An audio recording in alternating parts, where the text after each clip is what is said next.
नाज़रीन, आजकल इस्टेब्लिशमेंट सदर आसफ ज़रदारी के हवाले से बहुत परेशान नज़र आ रही है, बल्कि डिफेंसिव नज़र आ रही है। आपको पता है कि आजकल हर तरफ फील्ड मार्शल ही चल रहा है और आज कोर कमांडर मीटिंग थी, उस फील्ड मार्शल ने उनको आगाह किया है कि अब ताल्लुकात की हमारी नेचर क्या है, सूरत हाल कितनी तेज़ी से बदल रही है। वो आर्मी चीफ के जिसके खिलाफ PTI वाले ट्रंप को तैयार कर रहे थे, उसको वाइट हाउस में बुला लिया। एक और जो इम्पॉर्टेंट डेवलपमेंट हो रही है नाज़रीन, कुछ इतलात ऐसी हैं कि जो फील्ड मार्शल हैं वो कोई 1-2 हफ्तों तक वो श्रीलंका जा रहे हैं। क्या जुमैमा ने जो कल उनके बेटों का जिक्र आ रहा था और उसमें हुकूमत ने जो बोला था कि राना सनाउल्लाह ने कि उनको गिरफ्तार किया जाएगा, उस पर आज उसने रिएक्ट किया। नाज़रीन, हुमैरा अस्कर के हवाले से इम्पॉर्टेंट डेवलपमेंट ये है, एक आर्टिस्ट है जिसकी डेथ हो गई।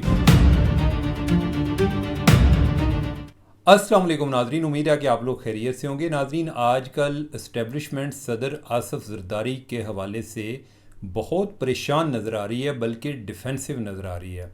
और उसकी वजह क्या है? उसकी वजह यह है कि जो आए दिन आप देख रहे होंगे कि बयानात चल रहे होते हैं कि नहीं, सदर ज़रदारी वो इस सिस्टम की स्टेबिलिटी की अलामत हैं और सदर ज़रदारी को कोई हटा नहीं सकता। ये बातें क्यों हो रही हैं? स्टेबिलिटी का क्या मतलब है? इसका मतलब एक ये भी है कि अगर सदर ज़रदारी को हटाया गया तो हम किसी और को भी हुकूमत नहीं करने देंगे।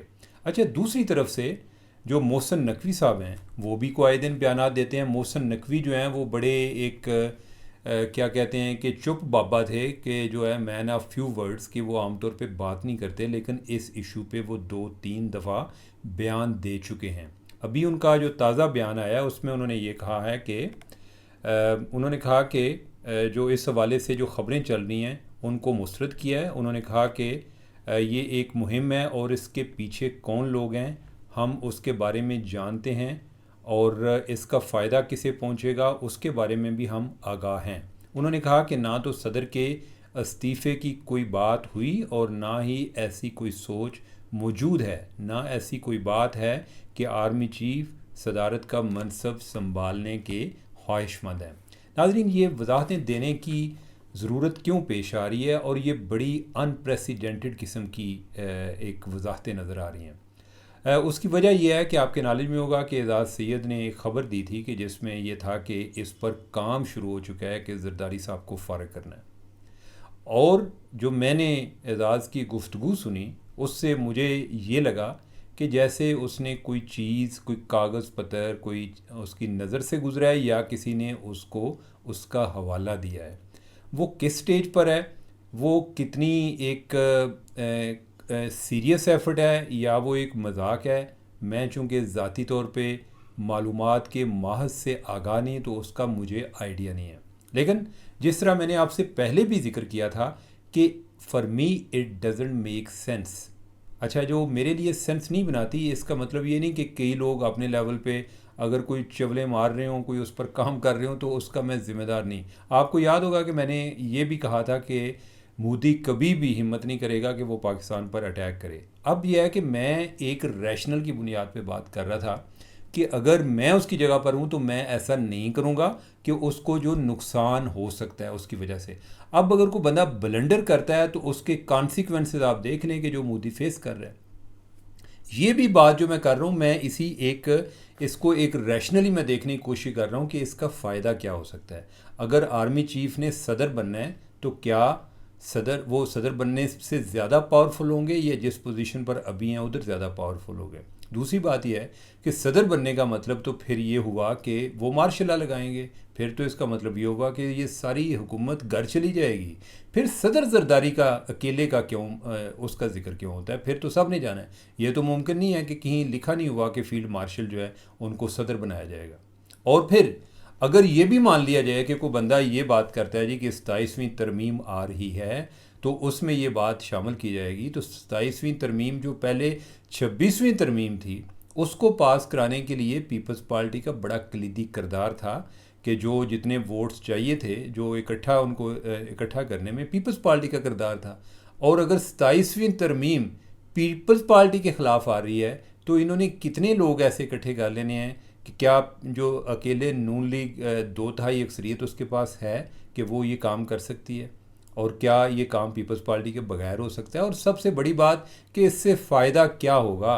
यानी कि जो इस टाइम जो ताकत, जो पावर, जो पोजीशन, जो इज़्ज़त आसिम मुनीर के पास अभी है, वो क्या सदर बनने के बाद रहेगी? नहीं, वो ख़त्म होगी। यानी कि अभी जो उनके पास एक पोजीशन है वो मॉरल पोजीशन है। मॉरल पोजीशन इस सेंस में कि उनको आर्मी चीफ बनाया गया।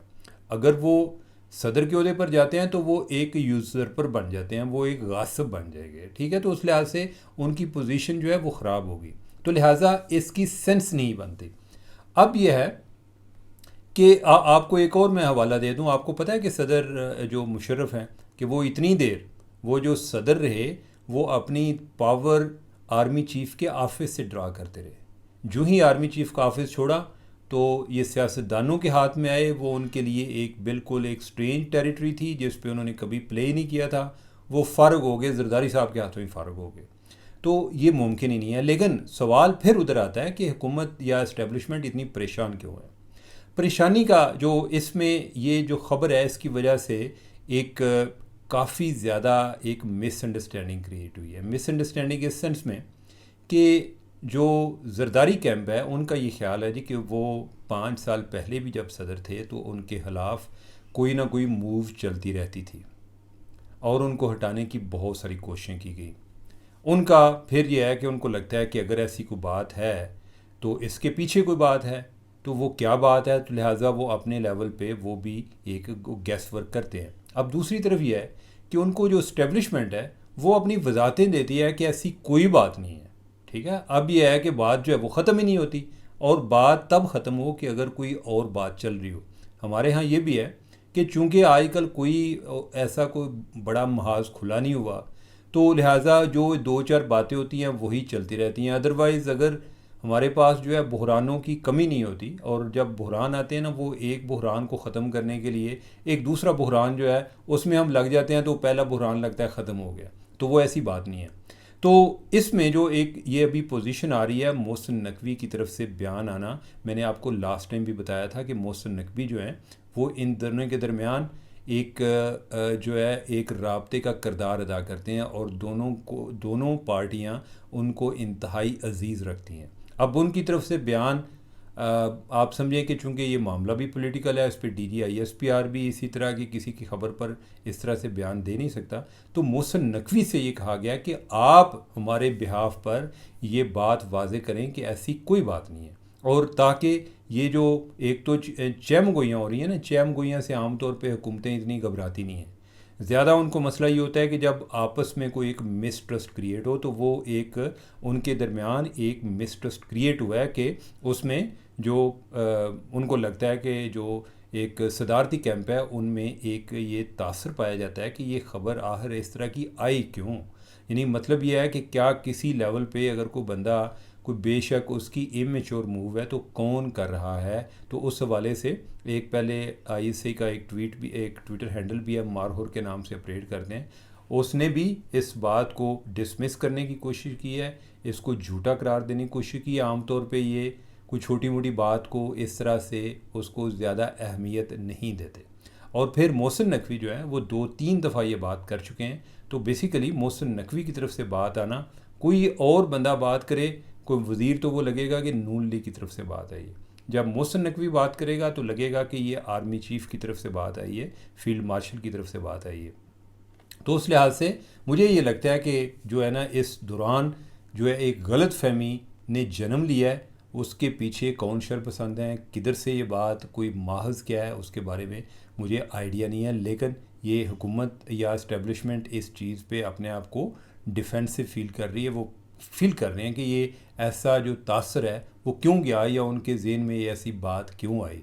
और जो साथ दूसरी बात है कि जो मोहसिन नकवी ने कहा कि हमें आइडिया है कि ये कौन लोग हैं, तो ऐन मुमकिन है कि उन्होंने कुछ ऐसे लोगों को ट्रेस भी किया कि जो इस पे कोई अपने लेवल पे कोई उनके ख़्याल में मिसअंडरस्टैंडिंग क्रिएट कर रहे हैं या डिसइंफॉर्मेशन फैला रहे हैं। तो टाइम पर को पता चलेगा उसके हवाले से कि वो क्या उन्होंने कोई एफ़र्ट किया है, वो किस हद तक इसमें कामयाब हुए हैं। नाजरीन, अब जो अगली बात है वो भी फील्ड मार्शल के हवाले से। आपको पता है कि आजकल तो हर तरफ ये फील्ड मार्शल ही चल रहा है। और आज कोर कमांडर मीटिंग थी, उसमें एक तो जो मुख्तलिफ इंसर्जेंसी के ख़िलाफ़ जंग जारी है, उसके हवाले से उन्होंने कोर कमांडर्स मीटिंग को उसके बारे में आगाह किया।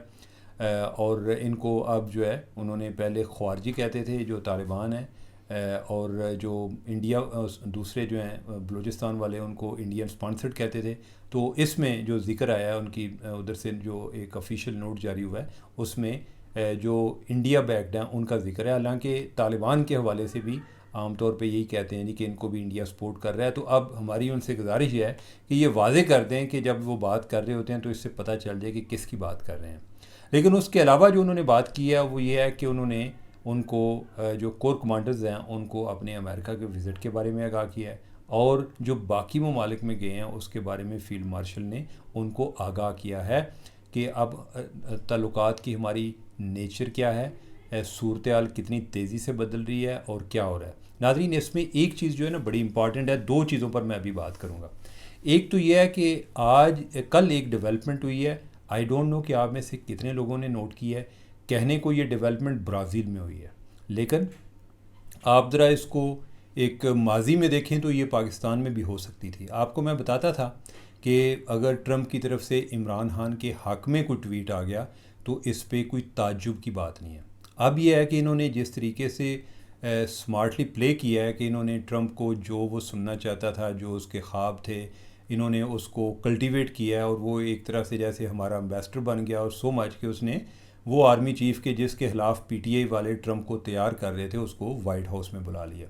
अब दूसरी तरफ क्या हुआ कि इमरान खान टाइप एक और लीडर वो ब्राज़ील में तकरीबन इसी तरह मिलते जुलते केसेस फेस कर रहा है। वो उधर का पॉपुलिस्ट लीडर है बोल्सोनारो, और वो आप समझें कि ब्राज़ील का ट्रंप तस्वर किया जाता है। तो उस पर आजकल एक केस चल रहा है कि जिसमें ये इल्ज़ाम है कि वो उसने फ़ौज को हुकूमत के ख़िलाफ़ बगावत पर उकसाया। और बाय द वे वो भी कप्तान है, यानी कि कप्तान ये है कि वो फ़ौज में कैप्टन से वो रिटायर हुआ था, फिर बाद में पॉलिटिक्स में आ गया। तो अब अभी वो जेल में नहीं गया, उसको ट्रंप ने अपनी इनागुरेशन पर भी इनवाइट किया था जब उसने हलफ लिया था। लेकिन उसके बाद ये हुआ कि जो ब्राज़ीली हुकूमत है उन्होंने उसका नाम ECL पर डाल दिया, उसको जाने नहीं दिया। अभी जो डेवलपमेंट हुई है वो ये हुई है कि ट्रंप ने ब्राज़ील पर टैरिफ बढ़ा दिया, तजारती टैरिफ उसने 50% कर दिया। किस बुनियाद पर? इस बुनियाद पर कि आपने बोल्सोनारो की विच हंटिंग कर रहे हैं, आप उसकी पॉलिटिकल परसिक्यूशन कर रहे हैं, ठीक है। तो यानी बेसिकली वो उनको वो समझता है कि बोल्सोनारो मेरा बंदा है या मेरा हम ख्याल है। तो जो बाकी मुखालिफ पार्टी है वो लेफ्टिस्ट है, जो उधर का प्रेसिडेंट है लूला इस टाइम वो जो है लेफ्टिस्ट है, तो वो वैसे भी चाइना के करीब है, और बोल्सोनारो जो है वो सदर ट्रंप के करीब है। तो उन्होंने 50% टैरिफ लगा दी है। अब जो ब्राज़ील है वो ब्रिक्स का भी हिस्सा है, जो एक नया ब्लॉक बना है जिसमें ब्राज़ील, इंडिया, चाइना, रशिया वगैरह, ईरान शामिल है।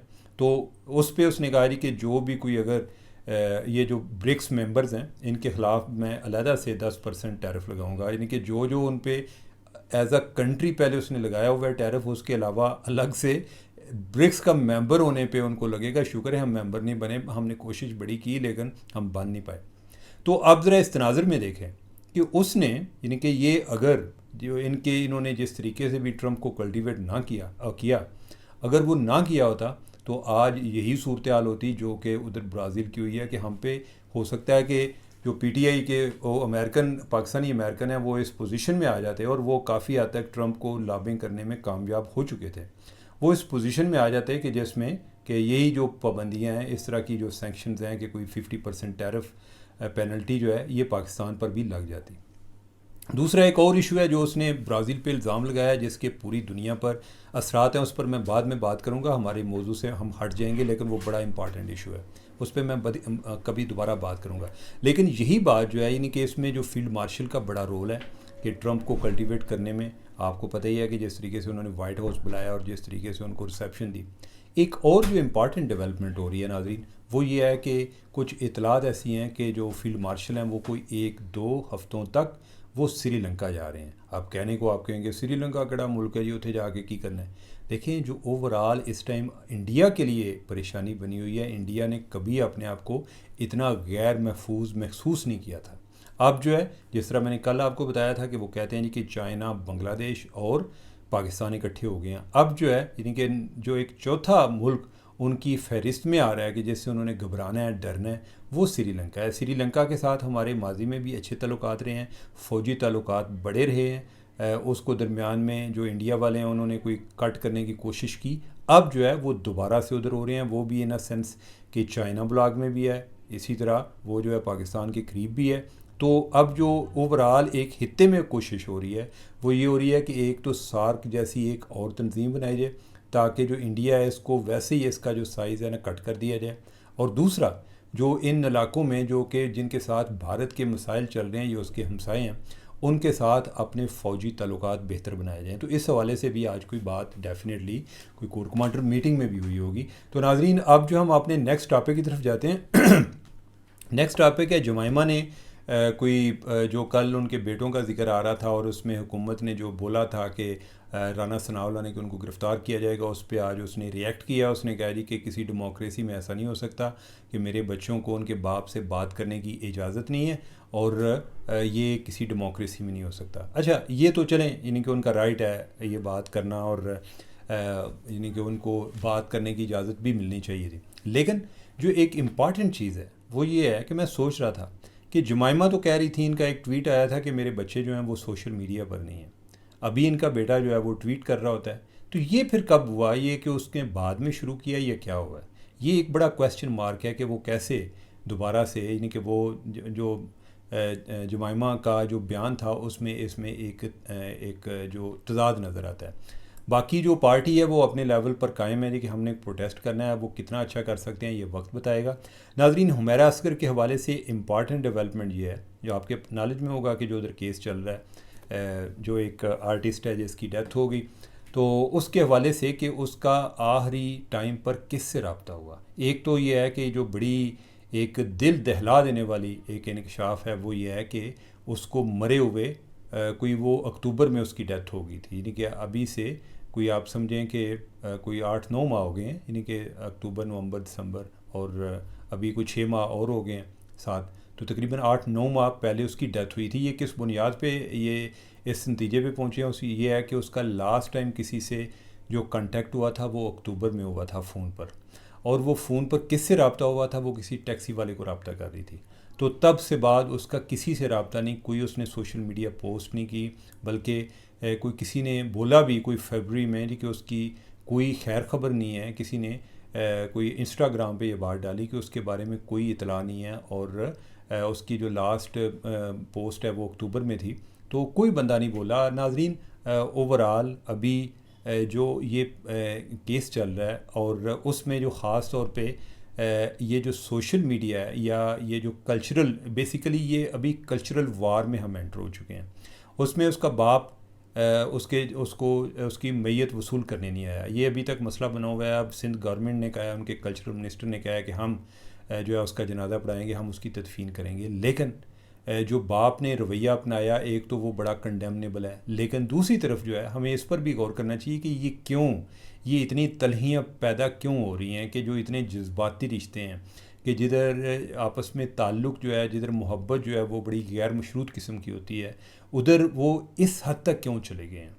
नाज़रीन, उसी से रिलेटेड एक जो और ख़बर है वो आज इधर रावलपिंडी में हुई, और ये भी बड़ी दिल दहला देने वाली है, कि जिसमें एक बाप ने अपनी बेटी को मैट्रिक में थी लड़की, उसको कत्ल कर दिया। कत्ल करने की वजह क्या है कि बेटी का टिकटॉक अकाउंट था और वो उसको मना कर रहा था, वो जो है वो टिकटॉक पे थी।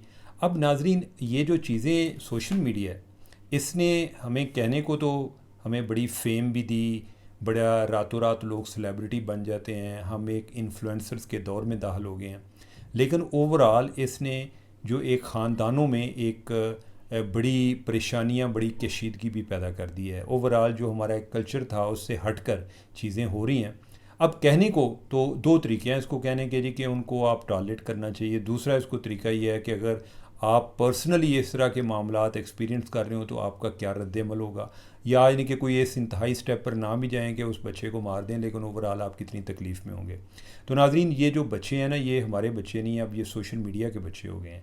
और ये जो सोशल मीडिया है, इसने ओवरऑल जो यंग जनरेशन है इनको बड़ा शैलो माइंडेड बना दिया है। हमारे टाइम पर फिर भी था कि कुछ चीज़ें हमें इतनी ज़्यादा एक एक्सेस नहीं थी। अब तो जो है यानी कि हमारी सारी मेमोरी जो है वो गूगल में महफूज हुई हुई है, ठीक है। अब ये है कि हमने कहीं आना जाना हो तो हम वो जो गूगल लोकेशन लगा लेते हैं, हमारा किसी इंसान के साथ रब्ता नहीं होता। नहीं तो जाते हुए कोई यानी कि 100 बंदे ਨੂੰ ਪੁੱਛਦੇ ਆ ਕਿ ਭਾਈ ਇੱਥੋਂ ਕੀ ਜਾਣਾ ਹੁੰਦਾ ਸੀ, ਇੱਥੋਂ ਇਹ ਗਲੀ ਤੋਂ इधर जाओ, इधरों ਅੱਗੇ ਸਿੱਧੇ जाओ, फिर अगू खब्बे होना है, फिर अगू सज्जे होना है, फिर सज्जे होना है, ठीक है। तो इस तरह से होता था, लोगों का आपस में रब्ता होता था, वो ख़त्म हो गया, ठीक है। अब AI आ गई है, इसने हमें मज़ीद जो कुंदज़ेन बना दिया है कि हमारी जो सोचने समझने की सलाहियत है उसकी ज़रूरत ही नहीं पड़ती। अभी कोई मसला होता है, हम जो है यानी कि बजाय कि अपने दिमाग पर जोर दें, हम फौरी तौर पे चीज़ों को गूगल करते हैं या AI करते हैं, ताकि यानी कि वो कोई फौरी तौर पे उससे रिलेटेड ऑप्शन आ जाए, हम पता चल जाए कि हम किसकी बात कर रहे हैं। तो ये एक बड़ी एक और आज का दौर ये है कि जितनी चीज़ें कम्प्लेक्स होती जा रही हैं, लोग उतने ही उनके आसान हल मांग रहे हैं। तो इस सोशल मीडिया के दौर में आप अपने बच्चों से दूर ना हो, उनके साथ रब्ता रखें, उनके साथ अटैच रहें, आप उनकी दुनिया को समझने की कोशिश करें, उनको अपनी दुनिया समझाने की कोशिश करें, ताकि ये आप जो इस तरह के हादसात हैं उनसे आप महफूज रह सकें। हम आज सोशल मीडिया की वजह से जितना ज़्यादा एक दूसरे से कनेक्टेड हैं, हम अपनी पर्सनल लाइफ में उतने आइसोलेटेड होते जा रहे हैं। तो नाज़रीन, इसके साथ मुझे दें इजाज़त। अल्लाह हाफ़िज़।